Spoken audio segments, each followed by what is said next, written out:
Hi guys, this is it, pansit. And magluluto tayo ng chicken kabsa. Ayan, may tomato, basil, garlic, red lemon, cardamom. Ayan, ano tawag niyan? Dalsin, bay leaves. Ayan, kawali. Tarang chicken, niremove ko yung balat kasi yan ang gusto nila. Let's make chicken kabsa. Okay, mag-ano tayo, lagay tayo ng oil. Dumi-dumi natin ng konti na tomat. Lagay natin.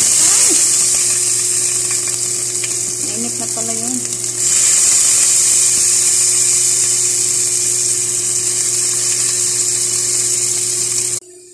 Tapos lagay natin yung cardamom at saka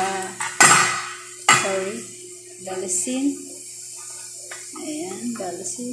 Tagal pa. Saka yung bay leaves. Mix again. Tapos lagay chicken.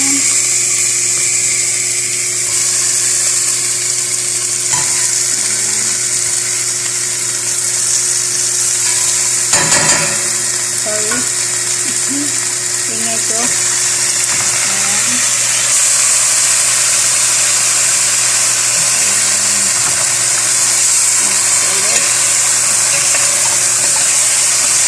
Ayan, after ilang minuto, lagyan natin ng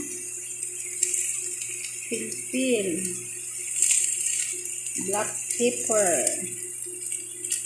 Tapos hindi ko alam, basta spices na dito guys.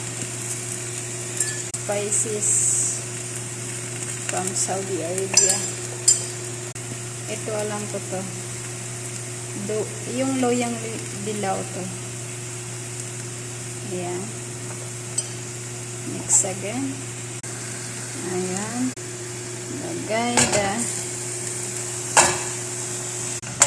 Okay, mix. Ituin muna natin yung tomato. Wala ako yung tomato paste. Meron sana itong tomato paste pero wala ako na. After 5 minutes, lagyan natin ng tubig. Ayan. Ayan na siya. Lagyan natin ng asin. Asin. Lutuin natin ng 15 minutes lang. Lagyan natin yung rice. Nakababa din yung rice. 15.